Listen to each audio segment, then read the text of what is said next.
Alex Bregman, a big night, 5 for 5, 2 home runs, 4 RBI. Jarren Duran also went deep. Walker Buehler, his second win of the season. Aroldis Chapman got his 4th save. Celtics, they're preparing for the playoffs. Jaylen Brown, a full participant at practice today. They await the winner of Orlando and Atlanta right now in the 4th quarter. Magic, they have a 114-87 lead with 3:52 to go.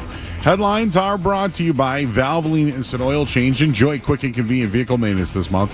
Visit NewEnglandOilChange.com for 15% off an extra after oil change. At Valvoline Instant Oil Change, the official oil change of busy people. I'm Joe Murray. Your next update is in 30 minutes. Listen to it, laugh at it, get mad at it, agree with it, argue about it. It is Boston Sports. Boston Sports. And it is all we do. 98.5, the Sports Hub. Mercer brings the Devils ahead. Drops it at the blue line for Dumoulin. Dumoulin to the left circle, shoots and scores. And that is the way that the Bruins season will end at the hands of the Maine native Brian Dumoulin as the Devils win it by the final score of 5-4 tonight at TD Garden. Oh, we got 2 hours here after the Bruins regular season finale tonight. 5-4 is the result in overtime. That point could be interesting. Could be interesting. And I do want to just get into a little bit of the Bruins here. And if you're coming home tonight, 617-779-0985. That's the phone number. I believe this is the game where the players would give their jerseys to the fans. Did we get any of that on the television? Because, I don't know, the way I looked at it was all Red Sox tonight. I don't know what happened there. So, if you're coming home from the game, your thoughts on the Bruins season and your thoughts on the way they handled things tonight. Did the Bruins show some fight in their season finale? Yep. Once again, couldn't get the job done. Once again, probably didn't do what they should have. The Bruins wiped out a 2-goal deficit. Brian Dumoulin beat who? Jeremy Swayman. Left circle, overtime. 5-4. We mentioned the point that the game's in overtime. Well, now it muddies the Bruins draft positioning.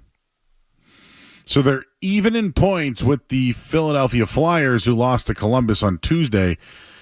And Seattle, who are playing the Kings in the late game tonight. Philly has 1 game left in Buffalo. Seattle, well, they're playing their finale tonight. Devils limping toward the postseason on a 3-game losing streak. Remember they beat them 7-2 a while back in Newark? Came out of the gate strong tonight. They went right after Jeremy Swayman. First 6 shots on net. Got a lead with 7:25 to go. When I showed up here, it was already 1-0 when I was in my chair. The top line, pushback.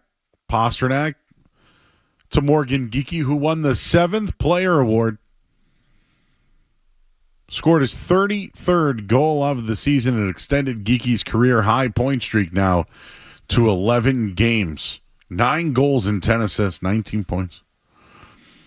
29 seconds into the second period, Pastrnak took a feed from Elias Lindholm on the rush.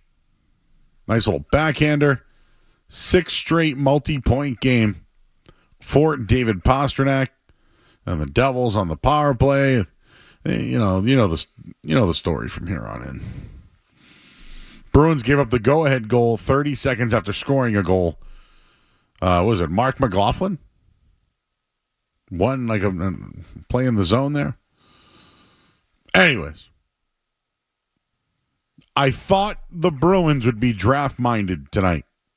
The fans were draft-minded tonight.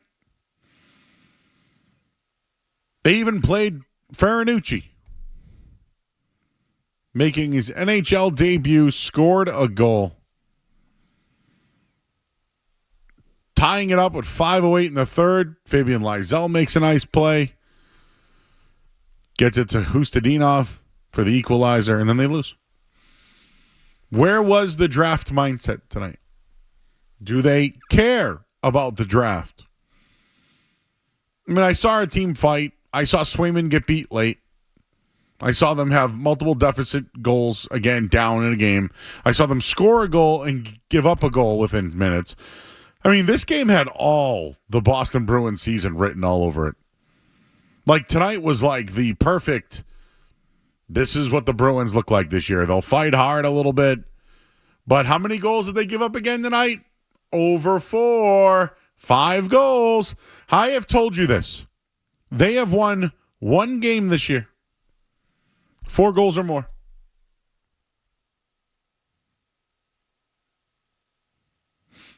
Just let that sink in. Going to overtime, though. Woof. None of us had that on the bingo card. I didn't. So now we wait it all out. Now it's about ping pong balls or whatever, however they do it. I said all year they were closer to the lottery than they were the playoffs. So I feel vindicated. But what's up with these teams locally here screwing it up at the end? Like, can you learn anything about what the Patriots did this year with the number 1 pick on the line? And these guys got to go to overtime? Do you not understand? When you suck, it means nothing. The future almost means everything. You know, let's do one for the fans tonight. Let's go to overtime. We'll lose in overtime, but you know what? We'll give out the jerseys. You could have given out the jerseys if you lost 5-0. I give them credit for battling and all that crap. But this tonight is more of a disappointment than anything. Skaz, you worked the whole game. Where was the draft mindset tonight? Yeah, Joe, you can't put that on the players. They're out there to win. And I've heard that before. Yeah, I mean, what do you expect them to lose just because? I mean, you could have pulled the goalie. Yeah, I think that sends a bad message. But it sends a message you had a draft minus. Yeah, I don't think Joe, with the way the NHL draft is, they're going to pick 4th or 6th or something. It's, I know. It is what it is. Give me Anton Lundell or one of those guys, a center. I'm in on that. But just a team, and I really liked Bob's, post game. I thought he was all over kind of the season recap and, people giving them credit for not quitting. And he said, look, they're pros. They shouldn't get credit for not quitting. Basically, that's their job. And he didn't. He wasn't. It's not the bare minimum. It was more than that. But I was. And look, there's not a ton of positives to take away from this season, but I was really impressed with Pasternak over the last couple weeks. Oh yeah, he was the entire team. This is something that we would criticize, teams for in the past that weren't in this town. That you're wasting a guy's prime, and Pasternak, the guy has another 100-point season, an elite player, and his team's not even sniffing the playoffs. So that's just something you can't have happen when you have, all world type players on your roster, regardless of the sport. You have to maximize those windows, or else you're the Cincinnati Bengals missing the playoffs with Joe Burrow. And, I know we're crossing sports, but that's the kind of season you wasted with Pasternak. He was otherworldly, especially with the lack of talent around him. And you get 33 goals from Morgan Geekie, a deserving 7th player award winner. Not that award holds significant weight, but I think that's a deserving guy after seeing guys, like McAvoy and Tim Thomas win the award twice. Like, those aren't the type of guys that should be winning that award. So maybe the only 2 positives from the Bruins this season are Pasternak and Geekie. Yeah, I hear what you mean. I hear what you're saying. Pasternak proved to me he should be the captain. Honestly, I would agree with that. Battling through this adversity, playing the way he did. And I don't think I would have felt that way, 6 months ago, 7 months ago. Nope. So, do we credit the Bruins for that? For moving on from their captain so their star could... I mean, if you lose Marchand, right? Wasn't it going to hurt Pasternak? Wasn't that talk? Yeah, he could come back, Joe. Might be back next year. You never know. But yeah, if I take anything away from the season, it's the fact that Pasternak's elite. He can play really with anybody. He can score goals, and he should be the captain. And also, they need to get healthy. Like, they got to figure out what's going on defense there. Then they got to work on Jeremy Swayman. I mean, Swayman can only be better if he has better defense in front of him, right? You'd hope. You'd have to hope, Joe. Like, what's the story of McAvoy? What's going on with Hampus Lindholm? Right, what's the story? Is Zador? You know what? Can we give Zadorov maybe a? We kind of buried him this year, but down the stretch, did he call out Swayman? I don't know. He showed emotion. Remember, he had a big hit, scored a goal. I think the trade deadline, his broken stick play, was one of the signature moments that they should literally blow up the team, and that's what they did. Since that broken stick moment from Zadorov, I think he settled in. So if I was going to take a third takeaway out, maybe he's, maybe I'll lump him in with Elias Lindholm. Lindholm looked better towards the end too. So promising, Lindholm, Zadorov, Pastrnak, captain, re-sign Geeky. You got to get McAvoy back. You got to get Hampus Lindholm back. You got to figure out that defense. And I don't know what you do about Jeremy Swayman. Like, what's the plan for him this offseason? Do you send him away for a bit to get away? Does he work harder? Does he have a coach? Does he work with a Bruins coach? You have a full offseason with him. That's you have to hope that they get some talent working with him in the back end, sign a couple defensemen, trade whatever you got to do, and Swayman gets a full camp, and no excuses next year. He's got the contract. If full camp, you need more out of Jeremy Swayman, and I think he would be the first to admit it. All right, we're reacting to the Bruins regular season finale. They lost. They got a point, and it impacts their standings. Bob's in Londonderry. Bob. Hey, enjoy the show. How are you tonight? Thanks, bud. I guess, all things considered, I've talked to you before, and next year, I wouldn't hold your breath on any level. Yeah, they're going to improve in some ways, but you're stuck with this guy, Swayman, and I told you a long time ago, I didn't say he's a bad goalie. I didn't say you're blaming him for everything that's wrong, but you're never going to win a Stanley Cup with this guy, ever, ever.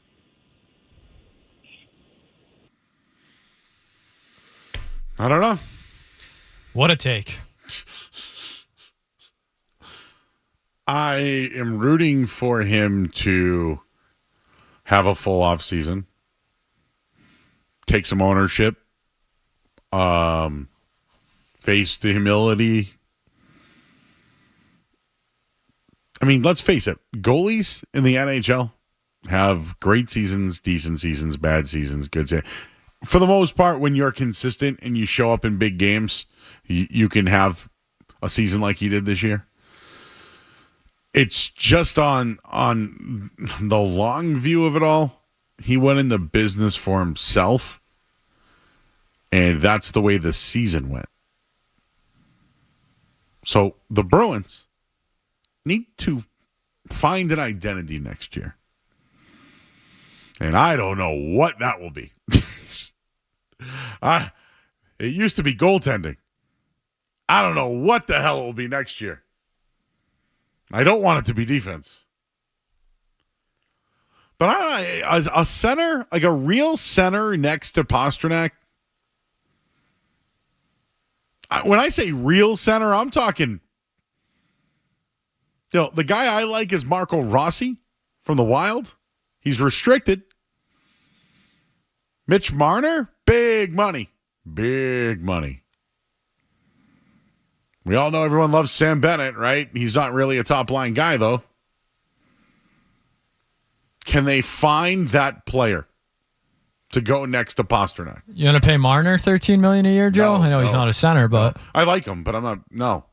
David Skaz, fans need to know this right away. We should probably set the expectation now.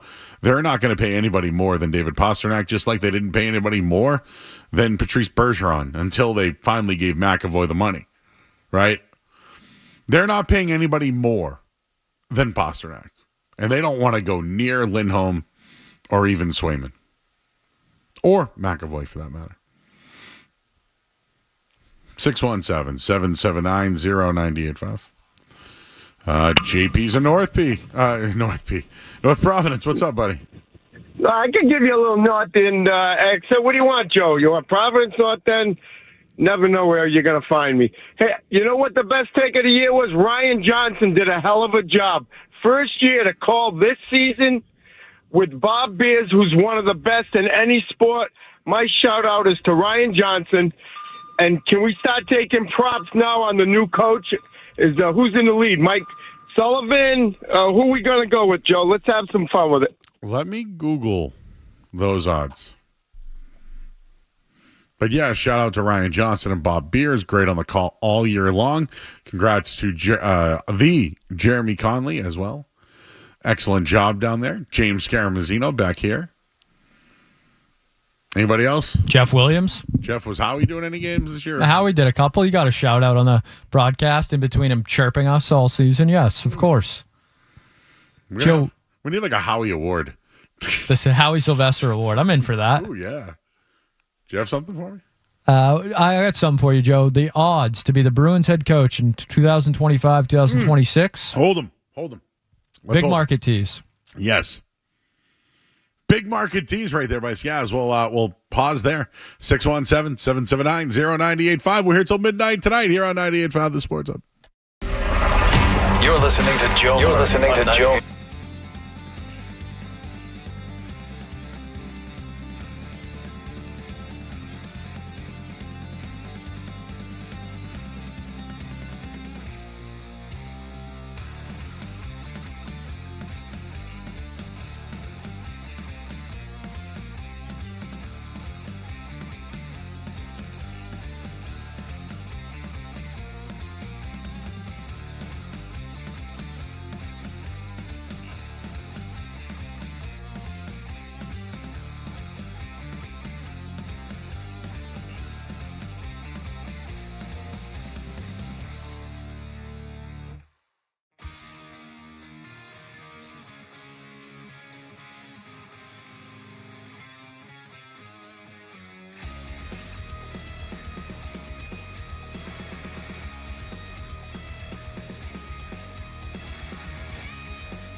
98.5 The Sports Hub. I'm Joe Murray. We're here till midnight tonight reacting to the Bruins season over. They lose. They get the point, though. How does that impact the draft? We'll get to that in a second here. Also, the first round lines for the NBA are out, and the Celtics know their opponent. We'll tell you who that is coming up in just a little bit. Another tease. Teasing all night long. You tease those coaching odds, Skaz. I'm very curious. I don't know these. I have not seen these yet, but I'm curious the favorite, and if I was going to make a favorite, Jay Pandolfo. He is not the favorite. He's on the list, though? He is fifth. Oh. It's got to be Peter Laviolette. Peter Laviolette, not on the list, Joe. Whoa! All right, well then I give up. Or should I swing one more time? Go ahead, one more swing. Joe Quenneville. He is on the list. He has the highest odds, plus 2,000. Highest odds. Okay. Highest odds. All right, well let's go. Joe, the favorite to be the Bruins head coach next year. This from bookies.com. Yeah. Adam Thompson. The favorite at plus 400, Joe Sacco. Who's next? Yeah, I understand the reaction, but sorry, who's next? I understand, but yeah, maybe give him a shot. I wasn't looking for that. The next best odds, Jay Leach, plus 425. I think that's a name that has been floated out for a while. That's a name that I at least think that they looked at when they fired Montgomery. So, okay, I'll circle it. Next, local guy, plus 575. A name that's been thrown around a lot is one Mike Sullivan, Penguins head coach. And he's the Olympic coach for USA. Charlie McAvoy's father-in-law. Ooh, a little nepotism. He's a good coach, right? Solid coach. Would you take him? Sure. Yes, I would too. Why not? I would. I'm not saying, do I want it? Am I okay with it? Yeah. Next, Gerard Gallant, plus 700, former Rangers head coach. I would be a hard out on that one. I just don't think that I don't think this bunch can handle that. He's not even like that much of a hard ass, but the one trend he has is that every time he leaves a team, they become really good immediately afterwards. There's a reason for it. Yes. So I would be out on that. Unless maybe, you bring him in for a year or two and then you fire him. John Tortorella on there? Tortorella not on the list. Okay.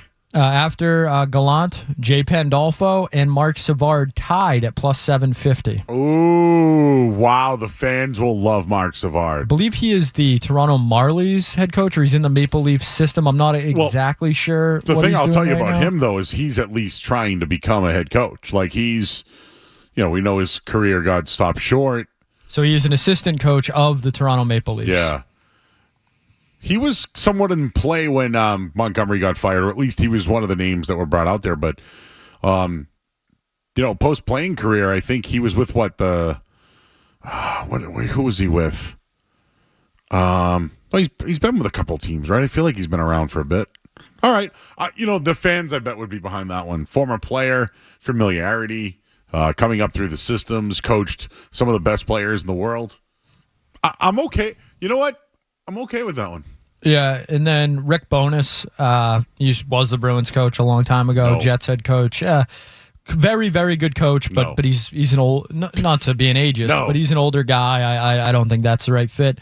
Nate Lehman, who is the Providence head coach. I don't think that's the direction the Bruins. I'm not against that personally, but it's not at the top of my It's a big ask. Jeff Blashill, Lightning assistant coach, is on the list, plus 1,400. Interesting. Someone like that is interesting to me. And then, last, Joel Quenneville, who I am out on. We don't need that. Any of the Blackhawks stink that was going on over there, I think. I think Quenneville's an exceptional coach, but it's almost Bill Belichick-ish. How, great coach, but maybe you don't want to bring it in. Well, Quenneville did, actual bad things. People just think Belichick's kind of a a-hole. I think there's a difference there. But, yes, I understand the point. Of that list, I'd probably give the Leach, Sullivan, Savard. Yeah. And I don't know if I want Leach like he's a part of the power play, right? How'd that go this year? Like, do we have to look at their performances of how they did as a coach, and then would it help them as a head coach? The talent on the roster, though, it's tough to judge any of those units, I think. Goaltending was bad. Defense was injured. Not a lot of offensive firepower. Yeah. And I know that these are the ones that I saw, Sacco, Leach, Sullivan, Gallant. I know Bill Spiros had this from way back when. This was like in November. So you're telling me that the odds are still fairly the same, because Mark Savard wasn't on this list that I'm looking at now. And I didn't see Pandolfo on this list either. So,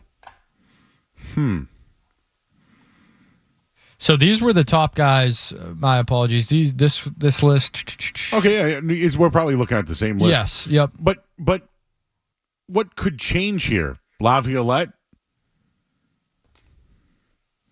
Let's just stick with what we have. You want to bring Claude back? No. But Peter Laviolette, like, I feel like him and maybe I don't know what happened with him. What happened with that? What happened there? Is there something there? What happened there? Tortorella's probably on the list, but I hope no one's offended when I say this. I don't think they need the old school coach. Yeah, and unfortunately, that's what the NHL is. All these coaches are retreads. Every coach in the league is like some guy you'll recognize from coaching 2 years somewhere else, and then he gets brought back. I think an issue with the NHL is just a constant retread of head coaches. The reason why I like Pandolfo, maybe this is like short-sighted on my part. He's at BU. He sees the best players in the country. Did he finish his career here? I know he did broadcasting with us. I worked games here, Skaz, where Pandolfo was on the calls. Like he had a cup of coffee with the Bruins radio network. And I think that's Sweeney's guy, man. Like if you're going to why I don't know why he'd leave BU. So this is what I mean by short-sighted, like BU or the Bruins? Bruins. Former NHL player, Boston Bruins, familiarity, ownership's in place, like your management team's in place, you have pillars to build around, and you have money. You don't have a system, but can Pandolfo at least, give insight on some draft picks as well and guys that he's seen? This is what I mean by I'm short-sighted on it, but I just feel that's the move. I'm comfortable with that move. But no NHL experience. I feel like he can relate to some of the players. He was definitely coached by some hard coaches. That's my guy, Pandolfo. How do you rip him away from BU, though? Why would he want to leave BU? Is it because they just lost and they're... I mean, that's a factory. Guys, he could be the coach at BU. And just, get to the Final Four every year, and, he'll knock on the door. I mean, they haven't won in a while.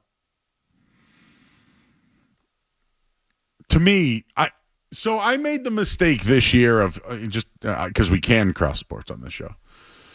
I didn't think the Patriots were desirable. I was wrong. People wanted to interview for the job. They didn't let other people interview. I think the Bruins is a very desirable job. I think the Bruins are way, like if we're comparing the two, the Bruins are probably one of the most desirable jobs in the NHL. Legacy franchise.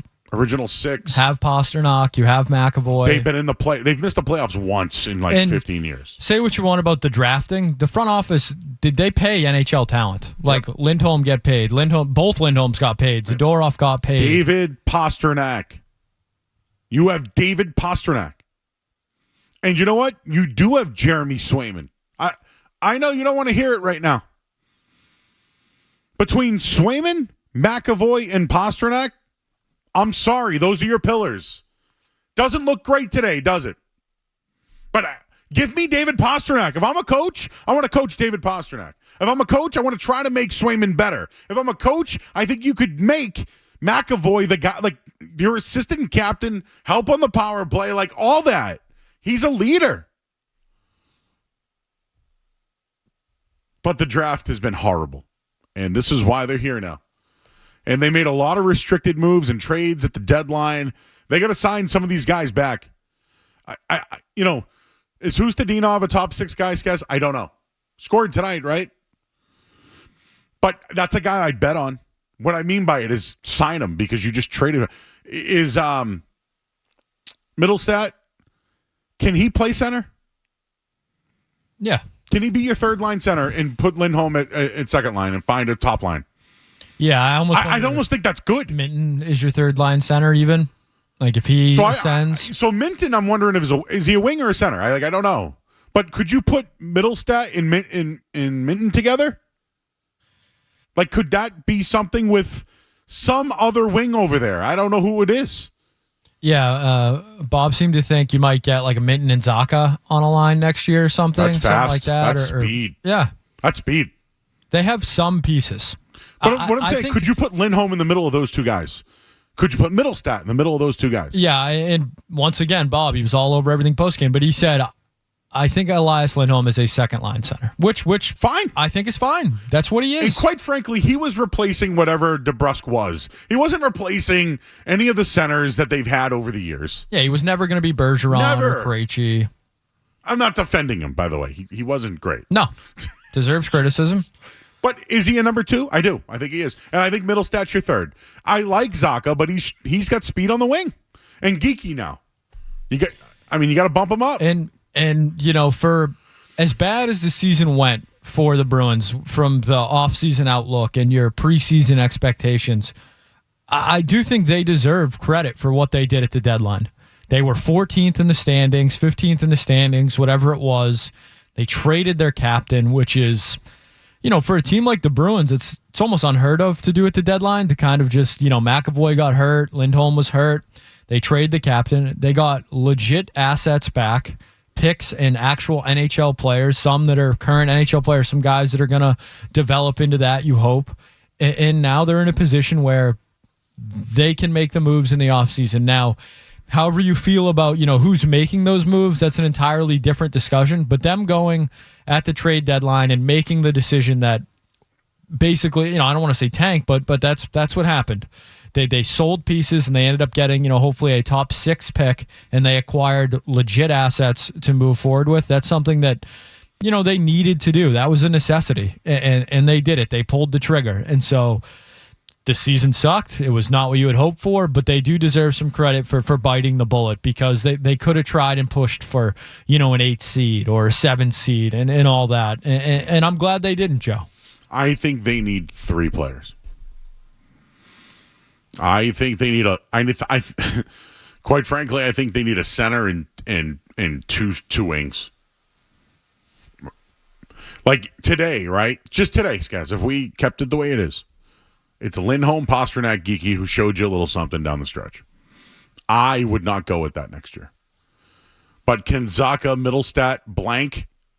You mentioned Minton. Where's Poitras in all this?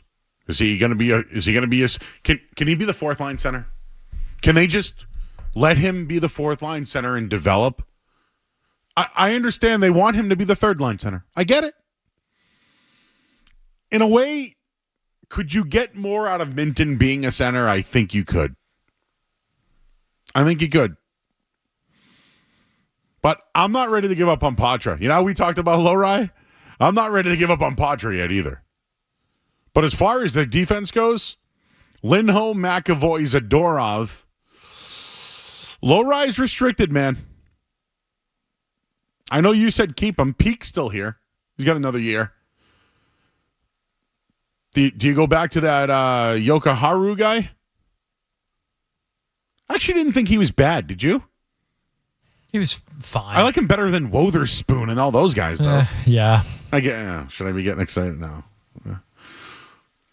I don't know. Defensively, Lindholm, McAvoy, Zadorov, Lowry, Peak. Like, Yeah, you need one more. Oh, and what's the deal with Korpisalo, by the way? Is that true, those reports that because I don't know what to believe on social. Upset today that he wasn't getting the playing time? Is that true? Again, I don't believe everything I see on the internet, but I believe it was on our very own 98.5 The Underground. Right. Was where this started. So Korpisalo was upset that he didn't get more time from all the struggles that Swayman had. Okay, you know what? I agree. I don't. You're a backup. You get your $4 million. You're a backup. Shut up. Yeah, you're getting way overpaid. No, I actually, you believe it or not, if you had to give me, hey, Joe, what were your top 5 positives of the year? I know they lost their identity moving on from Allmark. I actually thought Korpisalo was decent. Yeah, and I think he was decent too. And I don't want to put words in Ty's mouth or Matt's. But I'm paraphrasing. I believe the quote because I did listen to it this morning. It was basically he wasn't thrilled, wasn't happy, not pleased with the amount of games he got. Which that's what you want your goalie to feel like. That's even if he is the backup goalie, you want guys I'm never gonna fault a guy for wanting to be out there, wanting to contribute. I think that's a good trait to have in your players, but. Also, you're getting a bag and you're a backup, so I don't need the Jonas Korpisalo, yeah, okay. tantrum. I got a yes or no for you. Do you think that there's a perception around the league about the Bruins the way they treat their coaches? No. Okay. They, if anything, Joe, they did Jim Montgomery a favor. They did him a solid. And Bruce Cassidy. Yes. Yeah. Okay. No. I don't feel that way at all. Just if anything, the Bruins should be upset at the coaches. That's kind of how I look at it. okay. Monty wasn't giving it his all to this team. I don't think. Maybe that's unfair, but it seemed like they were kind of both riding the fence there. Yeah. I think the job's desirable. I think it's one of the it might be the most desirable job in the NHL this offseason. I'd have to see what happens, but it's got to be right up there. All right, Maddie's in Methuen. Maddie, Joey, hey babe, can you hear me? I can hear you. Hey, first time, long time. Let you catch a breath. I've got a comment and a question for you. My comment: I'm on the way home from the Garden on 93 South. I'm going 6 miles an hour. I just paid $47 for chicken fingers and popcorn. What are we doing here? My question for you is, do you think the Bruins are better off trying to retool on the fly and catching an 8 seed next year, or do we roll out the same Providence Bruins roster next year and try to tank for Gavin McKenna from the WHL, who is a complete stud, going to be a top-round draft pick? Now, why don't we just stick to the 8th seed? I would like them to battle for the playoff next year. Yeah, I understand. Gavin McKenna he's the next McDavid. He's one of these all-world type guys. They won't suck enough. They won't suck enough. No. The tanking next year is going to be Andrew Luck-esque, I think, around the NHL. That's how good this kid is projected to be. He scored a sick goal the other night, too. Absolutely filthy, as the kids would say. But yeah, that's not who the Bruins should be. I don't need you. I don't need the Connor Bedard sweepstakes. I'm not interested in that. There's too much talent on this roster. Out on that. Out on tanking. This team is too good. It should be a retool, not a rebuild for this team. So is San Jose the worst team? I would imagine so. I haven't looked in a while. I guess I'll have to look at points. Chicago's up there, I would imagine. San Jose had 52 points. Chicago had 61. Yeah, those are the worst teams. Nashville was bad this year too. Woof. So San Jose might have back-to-back years of the top pick. That's how you build your franchise back. But they stink. Yeah, but it's like, the Washington Nationals getting, 5 first picks in a row or whatever. Eventually you get Strasburg and Harper, but it's going to take a while. They got one last year, certainly. Probably, well, I guess Hudson's probably going to win Rookie of the Year, but yeah, the Sharks they got some players. Will Smith, Celebrini. I don't want to be them. No, thank you. Okay. All right. That's all I'm should we close the book for tonight on the Bruins? I mean, you can always call in on it. Yeah, feel free to call. But yeah, I think. But I am moving on from the season. Yeah, I'm in off season. And somehow, Joe, I'm optimistic. I don't know why, but I am. I think what they did at the deadline has me feeling better about the offseason if they did the opposite.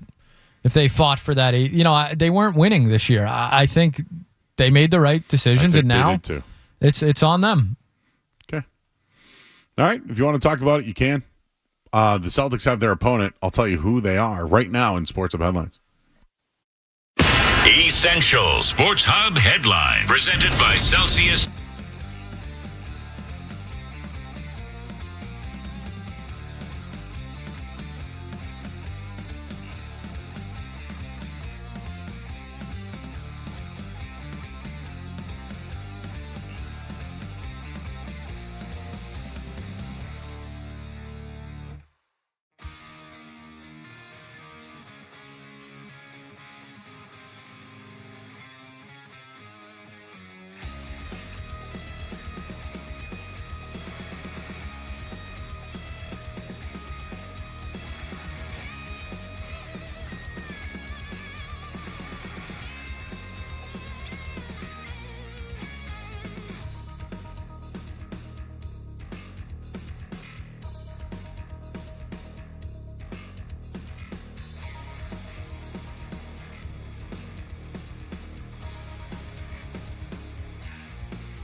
And then there's a gap to a doorway that goes to our jock lounge. And Josh, our intern's in another production studio. So out of the corner of my eye, I've been seeing something go back and forth through the crack of the jock lounge. And I've been seeing this for a while now. And I freaked out. I didn't know whether to say something or not. So I'm like, hey, Skaz, is there somebody in there? The look on your face, Joe, put fear into me. That's how shook you looked. That to the point where I went back there and looked. But it is a birthday balloon, Joe. It is a balloon is in the jock lounge. Yes, but it is swaying back and forth in the doorway ever so slightly so that you can see it. It's freaking me out, bro.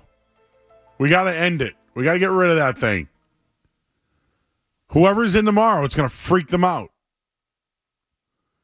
I told you, remember these boards and all that stuff used to make noises? I think Dorchester was haunted. Oh, yeah. Yes, 100%. Always something going on there. There was something going on there, yes. Walking around overnights in that place, oh, yeah. So I told you about the Elmo balloon, right? Okay, all right. So, I'm a doom scroller. Maybe you can Google Elmo balloon haunted. Because somebody brought home an Elmo balloon from a party. And their Ring camera footage just shows the Elmo balloon going up the stairs, going into rooms. So now I got this balloon over here. And how am I not supposed to think of Elmo right now? For real, I'm being serious. Is there a chance that person's AC just kicked on, Joe, or their heat and the air circulation sent Elmo up the stairs? I believe you. It's the balloon. I know it's the balloon. Joe, I saw it. I know it's the balloon. But out of the corner of my eye, it's scary. I told you I don't like clowns, right? Out on clowns. Out. Never liked any of those movies. Out. Even the ones with Bill Hader? Yeah, out. I didn't even like the guy from Home Alone who was the guy from Home Alone there? The Home Alone 2. When they were in New York, the guy who, the cooler, he came into the bathroom and he goes, "Get out of here, you nosy little..." Oh, like Tim Curry? Tim Curry, yeah. I didn't like him either. Were you like a killer clowns from outer space guy? Dude, I think we had them in Boston growing up. There was a crime crew called the Killer Clowns, in Dorchester or something. Well, Joe, we don't have in or out tonight, but they're making another Killer Clowns from Outer Space movie. Oh, why do I need them to be out of space? Directed by Ryan Gosling. Anyways, that damn balloon got me. Yeah, you had fear in your eyes. I took a video of it. Should I post it? I'm going to post it. All right. Well, where do we start? Bruins opponent, Red Sox win. What do we do next? You'll have to find out here on 98.5 The Sports Hub. Don't go anywhere. There's more Joe Murray. On the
guy that I'm very familiar with. One of the guys I go to for advice and stuff like that. But obviously now we're competing, and I think the best way for me to show my respect is to give him my best effort and go at him as much as I can. So I'm excited for the matchup, and I'm just excited to be in the playoffs in general. We had an up and down season, so the fact that we're able to clinch the 7th seed with this game and give ourselves a chance to go into Boston and make some noise, I'm just happy about that. But definitely looking forward to the challenge.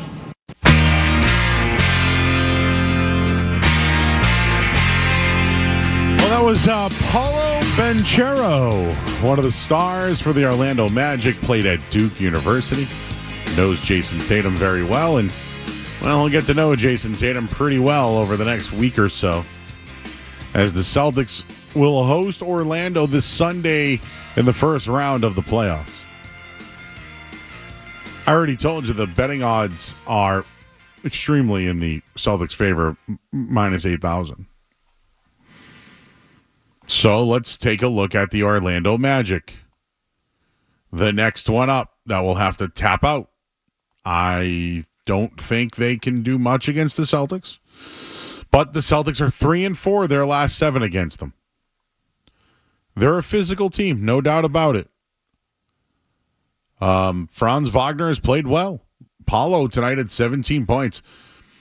Where I think they could make a little bit of noise is their bench. Tonight you saw Cole Anthony go off. Anthony Black had 16 points off the bench as well. But for the most part, it's, Wendell Carter. They had 54 rebounds tonight. And this is where the Jaylen Brown injury comes up. I think going double big in this series is an advantage for the Celtics. So if they want to limit the minutes to Jaylen Brown, this is the series to do it, right? Banchero, not a good three. Do you know what they shot from 3 tonight, guys? Orlando. They went 11 for 39 and shot 28%. That's about their season average. We've mentioned this numerous times. They are the worst three-point shooting team in the league. The worst. Behind the Charlotte Hornets, behind the Washington Wizards. Just leave it right there. I don't think they'll be able to compete. Yeah, I think, a first-round playoff series, defending champs, 2 seed in the NBA, 5 games should be what it is. If there's anything to be worried about with Orlando, I saw our good friend Brian Barrett tweet this earlier. They foul a ton, and they are a very physical team. This is a series that is ripe for an elbow, a twisted ankle, feet getting caught up under the basket. So something like that would be, a much bigger fear than the actual threat of the Orlando Magic, beating you in the series. Franz Wagner's been a little bit. How do you match up? Do you put White on Joseph and Holiday on Pope? And it shouldn't matter, Joe. It really matter. Shouldn't. It shouldn't. Like if the Celtics, if we're getting into matchup talk with the Orlando Magic, they're in trouble. Like the Celtics offense should be able to run, KCP and Corey Joseph and Wendell Carter off the floor. Like Wagner and Banchero are going to get theirs, but I can't have Jonathan Isaac or Goga Badazzi, lighting me up. Goga, Pacers legend. I just wondering if we're getting Banchero Tatum. Yeah, I mean, if they throw Cole Anthony out there, you just answer with Peyton Pritchard. That's almost like a win for you, I would say. They got to the line 27 times. Atlanta got there 34. You mentioned all the fouls. The problem tonight for Atlanta was they shot 19% from 3. What happened in the fourth quarter? Trae Young got ejected. Oh, I was going to mention that. So there was a time in Celtics life, if you've watched the recent documentary, it was about the bad years for the Celtics, the Antoine Walker years, all that. Do you remember when Paul Pierce took his shirt off in Indiana and waved it around and had that face thing on? I thought that was it. I think tonight was it for Trae Young. I think Trae Young is all set with the Atlanta Hawks. I think Trae Young is out. Trae Young's temper tantrum tonight, by the way, I only look at it as that's the cry for help. He wants out. I think Trae Young's a good player. Sounds like he's destined to go to San Antonio. Him, Wemby, Castle, not bad. Not bad. But those are your odds there. The Jaylen Brown thing today, these guys, I feel like they've been transparent about everything. So do I want to look into it as, was there an issue not playing the last 2 games? Is it worse than you think it is? All that. I'm not going there, but I'm sure that people are already talking about that. I used to be very I used to question the Celtics medical stuff. The old regime, I question them a lot. So I don't want anybody from the Celtics thinking I'm questioning their current team, because for the most part, if they downplay an injury, it's not an injury. The Robert Williams stuff a couple of years ago, he played, right? He made it. I just don't want to be as hard on the medical staff as I was when Isaiah Thomas was here, and Shaq and Kevin Garnett and others, Kemba Walker for that matter. It's a new regime. I think they've handled their injuries pretty well. I really do. Do I think they can win a championship with Jaylen Brown with a knee injury? I do. It's also who comes out of the West, right? How about Golden State right now all over Memphis? I see Zach Edey at the line right now. Yeah, he's had a rough go in this game so far. And Jimmy Butler's been pretty good? Yeah, playing Jimmy, Joe. He's got experience in these type of games. He was up to 16 points early, I think, in this one. I don't know what he's at now. Damn. I hate that Jimmy Butler. Oh, my God, Golden State. Whew. That's who I'm worried about. Them, Lakers. I'm not even really worried about the Lakers. I'm worried about them, though. Golden State, I'm worried about them. I don't know how they get there, Skaz. I don't know. Well, I know, Joe. They got to beat the Lakers. They got a guy named Steph. That's how they get there. I think they got a guy named Jimmy, too. But Jimmy and Steph versus the Celtics, that's, to me. I'm in on that. We got ourselves a series. Get your popcorn ready for that. And then you throw Draymond in the mix. I think the biggest thing that I think is being underspoken about is Kristaps Porzingis play. I'm at least beating the drum. I think Porzingis is playing at an elite level. Elite level. Second best player on the team level. Now, could he get hurt? Yes. But if he's the guy we're watching over the last 3 months, they'll have matchups over Orlando. They'll have matchups over Detroit or New York or Cleveland or the Pacers. Western Conference, I'm not quite sure yet. Going to let that one work itself out. But the Celtics will take on Orlando. So just spitballing here, but I'm assuming that the game will be in Boston on Sunday and then Tuesday night. So I'm back here on Tuesday. So I'm assuming we'll be there for that game. And then they'll take a couple of days off to travel to Orlando. But there might not be a game on Friday nights, guys, in Orlando. Is there something going on at the Orlando? I went to that stadium before. I don't want a game on Thursday. So that would be the 25th, would be that Friday. Mary J. Blige has a concert at the Kia Center that night. Yes. I hate to be the bearer of bad news. This was broken to me earlier today. from our very own Jim Louth. He's all over this stuff. Yes, so that is the only thing there. Maybe they, because of that, you get Sunday, Wednesday, Saturday, because they love getting those Saturday, TV slots in You're the saying playoffs. Sunday, Wednesday, Saturday? Joe, I'm just spitballing here. Real love. Or else you're going to do, because searching for- last year I think they got 2 days in between travel in the first round, because the NBA loves extending the first round series. So Sunday, Tuesday, Friday would make the most sense, but you can't bump Mary J. Sunday, Wednesday, Saturday? Pure speculation, I'll be Joe. napping. Actually, if you give me Thursday, if you give the night show, this is us being selfish. If you give us Thursday, Friday for the draft, in. And just a programming note, Joe, for the upcoming playoffs here on 98.5 The Sports Hub, we will be joined post-game by Cerrone Battle again. You've gotten the okay on that? I've gotten the okay. I have not reached out to Cerrone yet. But, okay. yes, very happy. That was, we love having Cerrone with us. I think he does an incredible job post-game, especially breaking these games Great down analysis. instantly.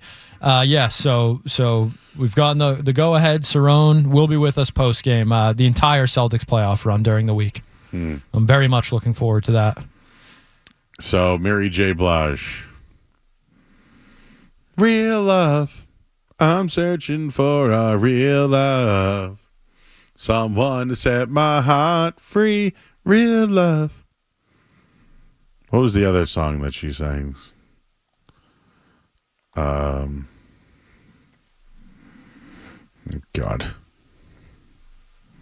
I know a couple of songs. They're all sad. Oh, she did the Method Man. You're all I need to get by. You're all I need.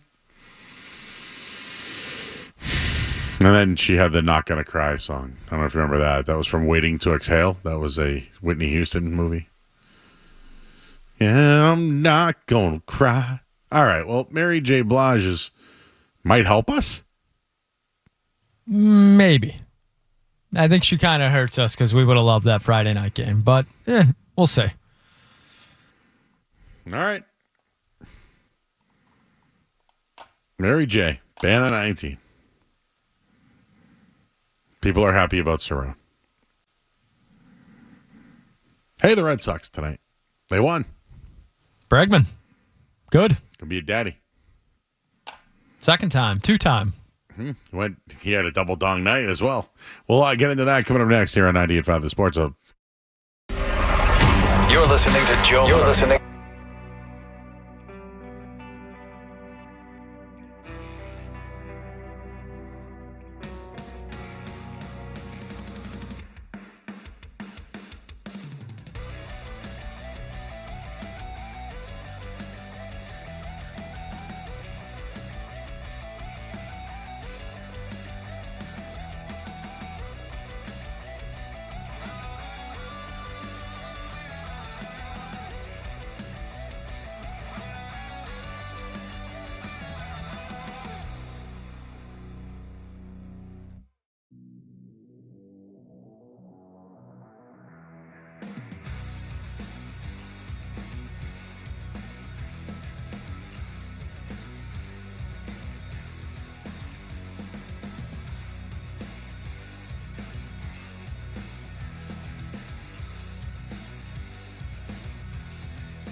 comment on that? I don't care if the fans chant, "We want Boston." You're getting Boston. Good luck. That's what I would say to those fans. It's be careful what you wish for, Joe. We did this last year. Yeah, I mean, that's good for the fans. It's what you expect them to do. But yeah, I don't see the Orlando Magic coming away victorious in this situation. Did Orlando beat the Celtics? No. The Celtics beat Orlando, right, in 2010? Yeah, to go to the finals, right? Well, like you're saying, did the Dwight team beat the Celtics? I can't remember who won. I think that was early. That team. I'm trying to remember times they played Orlando. Maybe Shaq in versus like Reggie Lewis in that group, or I don't even know if what. I'm trying to think of when. Or is that? I'm thinking maybe Charlotte in my head, not Orlando. How many times have they played in the playoffs, Skaz? Orlando and the Celtics? I don't know why I'm losing my mind on this. They played in 09, 010, or 2010. You know what it was? Penny and Shaq. Yeah, they beat the Celtics in 95. That's what it was. So would that have been that's not the Reggie Lewis year, right? Joe, the Magic and the Celtics have played 17 total playoff games against each other. The Orlando Magic have won 9 of them. The Celtics have won 8. They've only played twice, the 2009 Eastern Conference semifinals and the 2010 Eastern Conference finals. I believe that 2010 one was without Garnett. Was that the year he was hurt? Yeah. What about the 95? That had to be a year, right? 95? 95 playoffs, Eastern Conference first round. Magic won the series 3-1. Okay, that was not a good Celtics team. I want to say that was the year Reggie Lewis passed. But I can't remember if that was the Charlotte playoff or Orlando. Now I can't remember. 95. Who's on the 95 Celtics? People in our chat are saying a Magic closed the old Garden, a Sherm Douglas team. That's right. The last game ever at the Garden for the Celtics was against Orlando, and Shaq and them won. They're right. That's the chat. Shout out Jay Flannelly. Thank you, Jay Flannelly. Didn't the Celtics beat them in their last game there? Reading now, according to Sean Grandy.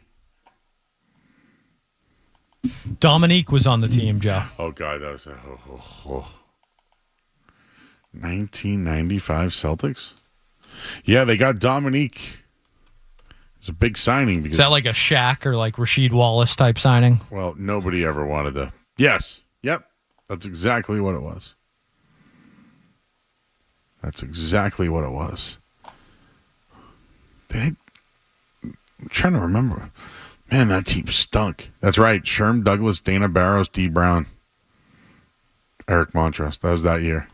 Is that the Todd Day year again? Oh, my God. It all comes back. I think it's been manifested to be Orlando versus the Celtics in the first round. Alex Bregman had himself a night tonight. Red Sox won 7-4, finally. It was the offense tonight, even though Walker Buehler pitched well. 5 innings, 3 hits, 2 earned, 3 strikeouts, 89 pitches. The bullpen took care of business. Can I give you a gripe, though, about you say the bullpen took care of business? This is another game they have to bring Chapman into. Yeah, they didn't have to. You should not have had to bring him in. Is Kelly an issue, this dude, Zach Kelly? Is he like a... Oh, Joe. Yeah, he also probably. had 4 strikeouts, though. I know, that's the thing. I wouldn't call him an issue yet. Chapman's 4 save opportunities, taking care of business. Breggy, is that what they're going to call him? Breggy. 5 for 5, first time ever. 2 dongs. A double dong night. And he's not going to be with the team tomorrow. Bregman's already got 16 RBI. Bregman with a single to left, then Duran homered. Bregman homered again in the third. Raffaella had a nice single. Then Bregman doubled. And then later on, Bregman homered in the 7th to go up 7-2, and, well, that was it. So it was the Alex Bregman show tonight. Red Sox now 9-10. So they play the Rays again tomorrow. Yeah, they play the Rays again tomorrow night. They need, you know what? Walker Buehler helped stop the bleeding of what's been going on here for a little bit. Got to give him credit for that.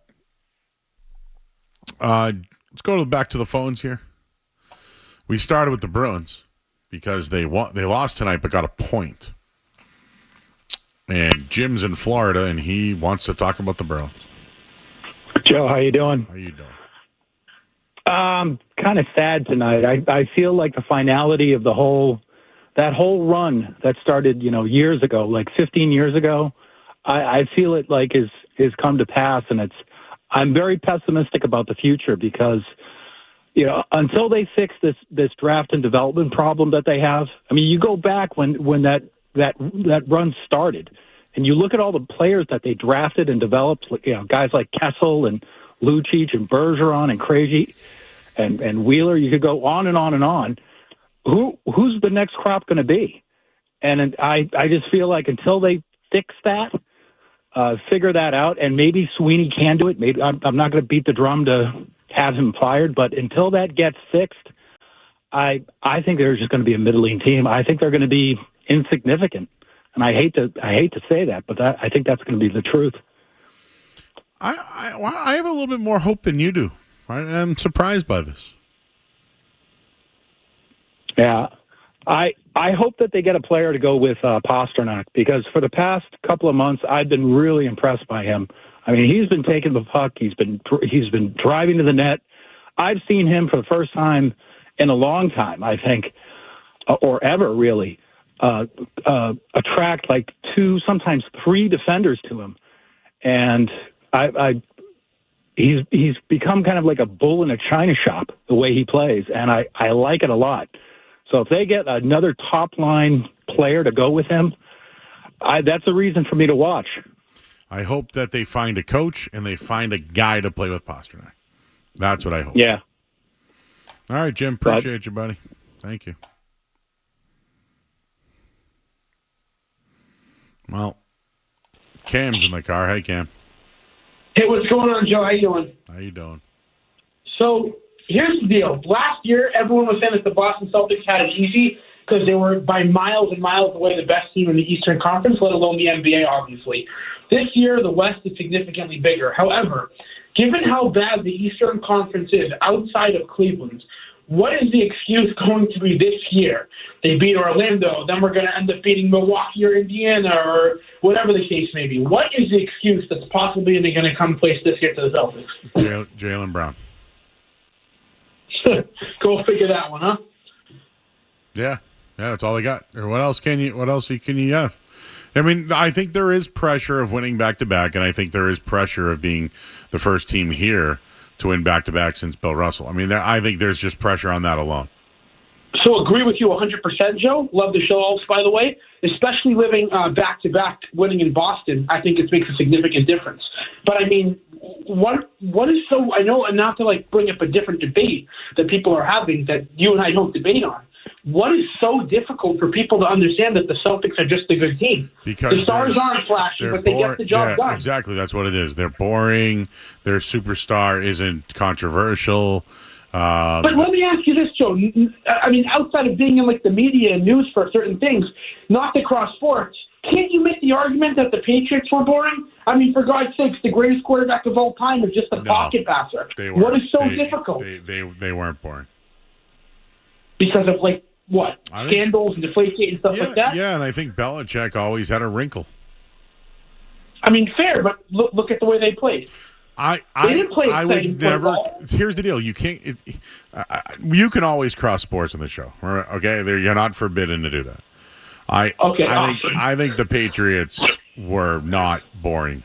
I don't care. They weren't boring because they were winning, but their style of play, the way that they would cruise through the garbage, division every year. Do you know what it is? Is the Celtics have been knocking on the door for 8 years, literally 8 years.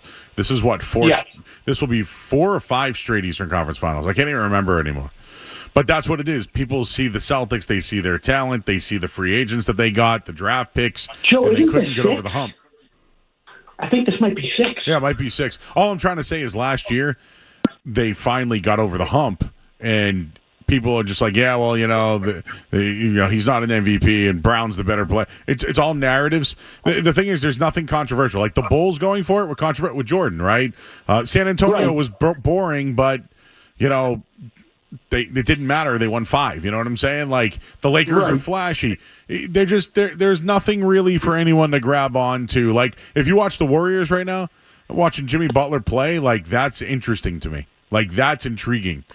But again, I think that's only interesting because of the drama in the saga and the fact that it's the greatest shooter. There's going to be the greatest shooter in the history of the world is not going to be boring. What the hell does it matter that Derek White is a freaking boring player? He's an unbelievable elite player. He was so good that all of these flashy players wanted him on the Team USA team.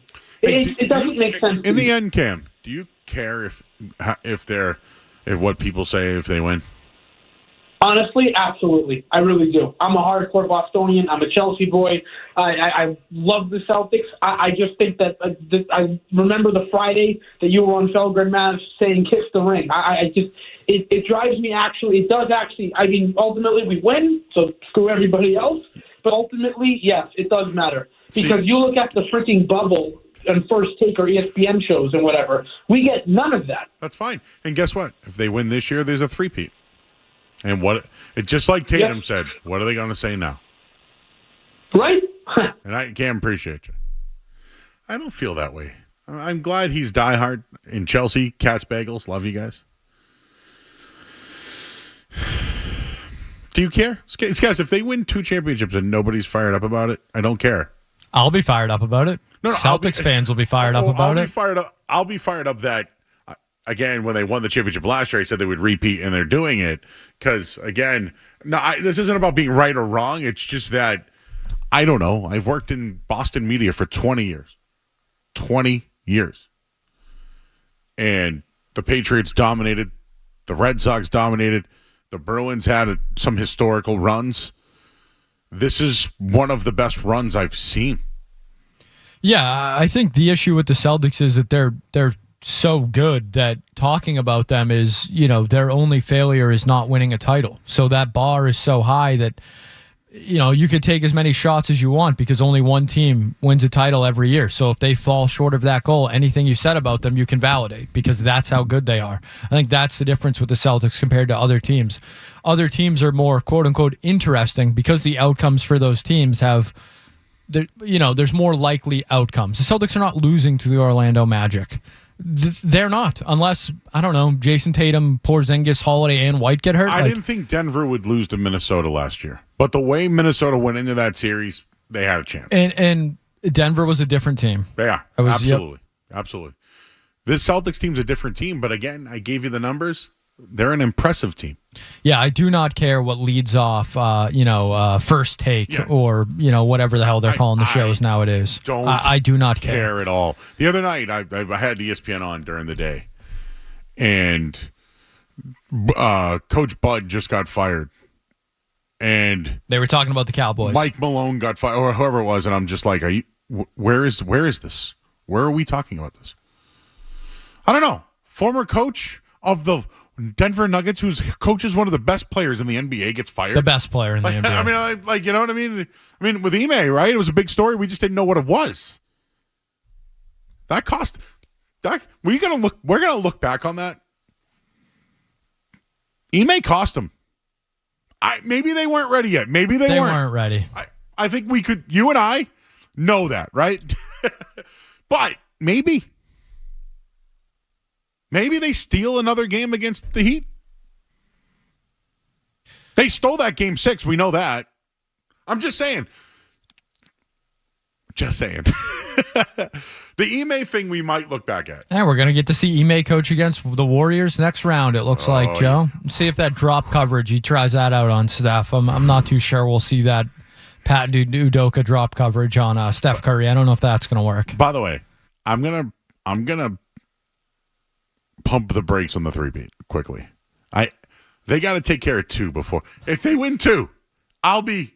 That's very big of you, Joe. That's very big of you. But if we're working that night,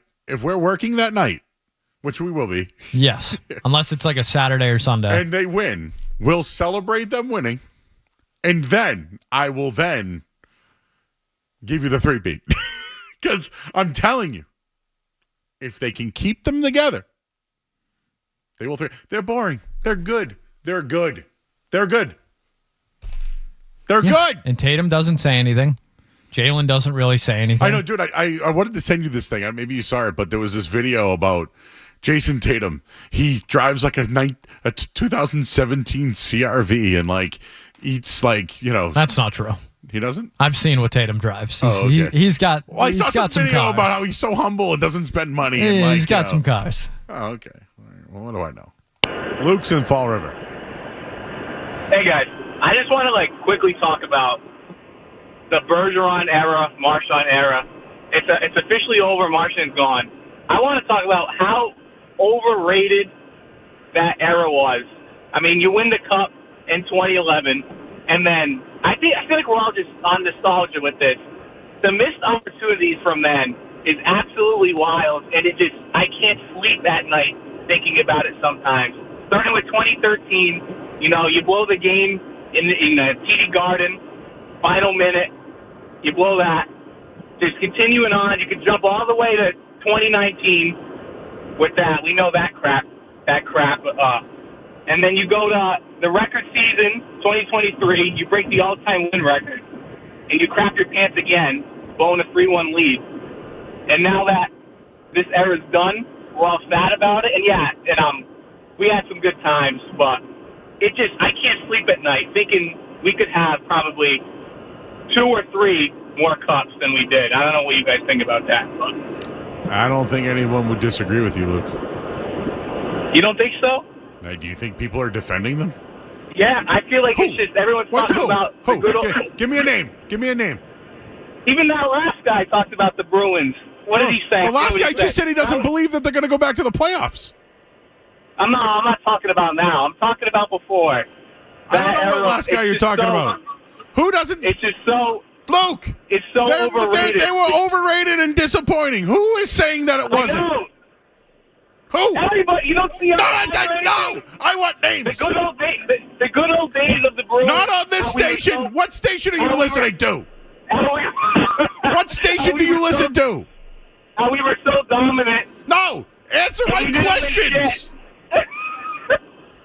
I think I'm just mad, guys. I'm sorry. Yeah, you're a lunatic right now thinking that we don't feel the same way as you. I'm surprised I'm still on. If this was Felger and Matt, I would have been off in 3 because seconds. Because this is not the Felger and Matt show.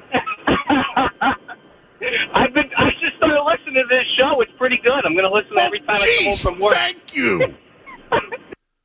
A ringing endorsement from Luke. A ringing endorsement. But Luke, if you do tune in, which I hope you do more frequently, you would know that I am a massive believer of what you just said. I think the Bruins teams have been wildly, wildly overrated, and that Patrice Bergeron, Brad Marchand, Zdeno Chara, David Krejci get one of the biggest passes, not just in Boston sports, but just in sports in general, for a fan base that crushed Tuukka Rask, unwarranted at times. Tuukka Rask, by all metrics, one of the greatest goalies to ever play in the NHL. However you feel about him, fine. Even his playoff numbers are up there. So, I'm not going to sit here and tell you Tuukka Rask was Patrick Roy or Dominic Hasek, but the amount of blame that he gets, that Bergeron, Marchand, and these guys absolutely skate on, I couldn't agree more with that take.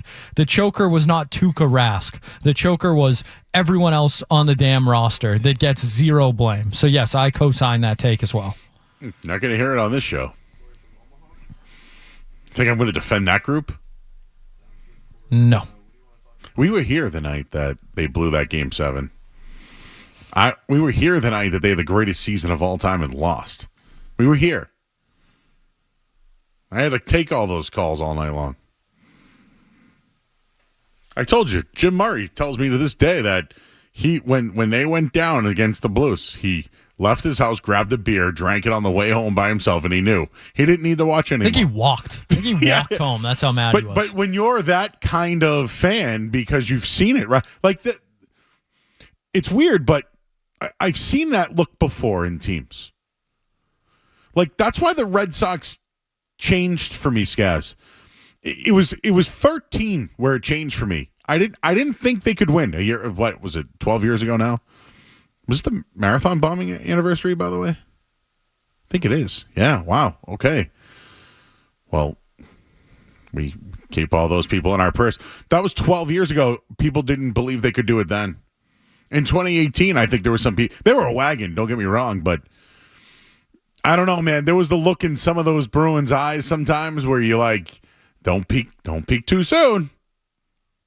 Remember me this year trying to be like, well, hey, they said they usually peak too early, guys. Maybe they'll peak late. No.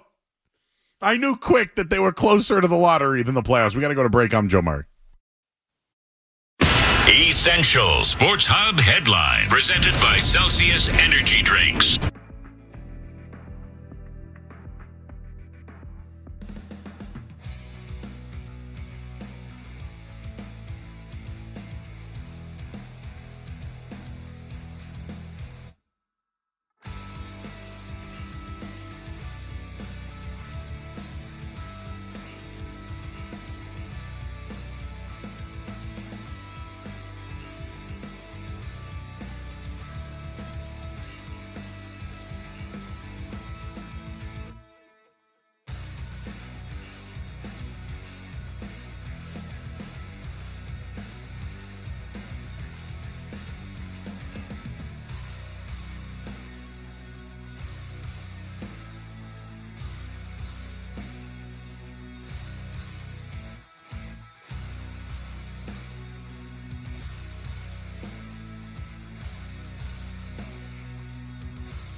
get a little house cleaning out of here. This final hour of the show has been brought to you by Valvoline. It's an oil change. Enjoy quick and convenient vehicle maintenance this month. Visit NewEnglandOilChange.com to save 15% off your next drive-through oil change. I am done after the next 4 minutes of this show. I will be back for hopefully the next Celtics game. They'll play on Sunday against Orlando, and then I believe you got Matt McCarthy tomorrow night, and then a Thursday, Friday Dondero. A double Don Darrow. And then who knows next week. So I'm out. I'm going to Vegas. I'll be at WrestleMania. We just did a nice social video. Josh put it together. I gave my predictions on the matches, so go check that out. I'm Joe Murray on Instagram. You got to send me the other video so I can post it to TikTok as well, Joey Murr. And Twitter, at Joey Murr. What else, guys? Anything else? I mean, at this point, Bruins are over. Celtics start Sunday, and we're going full barrel until June. Absolutely. Joe, I'll miss you. Safe travels. Hope you have fun at WrestleMania. Hope you get some surprises. I'm going to have stories. I want stories. We want in-and-out reviews. Oh, yeah. I might not post them immediately. No, yes. But like that buffet that I'm going to, that I'm not sharing where I'm going.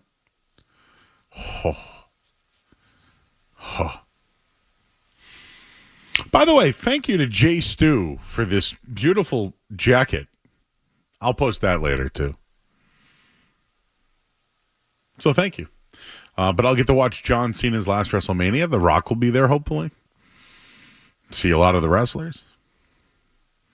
Is there a big wrestler that you haven't seen in person before that you're hoping to see this time? Stone Cold I've never seen. And I missed him in Dallas because he actually wrestled.